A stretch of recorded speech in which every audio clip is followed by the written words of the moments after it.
Point number 1, உங்கள்ட்ட இருக்கக்கூடிய guilty கான்ஷியஸை வெளியே தள்ளுங்க. கடந்த காலத்தை விட நீங்கள் மிகச்சிறந்த அம்மா அப்பாக்கள்.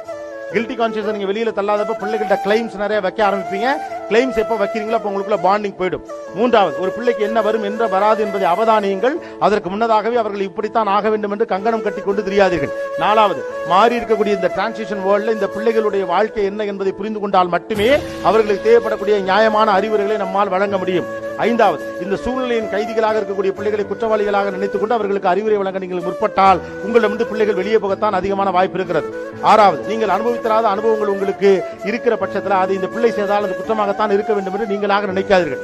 7வது, தீர்மானிப்பதற்கு முன்னதாக காது கொடுத்து கேளுங்கள். நீங்கள் காது கொடுத்து கேட்கிற போது பிள்ளை தன்னை முக்கியமானவனாக உணரும். 8வது, வீடு என்பது சுதந்திர வெளியாக இருக்க வேண்டும். தன் மனதில் பட்டதை பேசுவதற்கோ தன் சந்தேகத்தை எழுப்புவதற்கோ அந்த இடம் அனுமதிக்கும் என்றால் அந்த வீடு சிறந்த வீடாக இருக்க முடியும். மனிதன் தான் மனித வாழ்க்கையில் மாற்றத்தை ஏற்படுத்த முடியும்.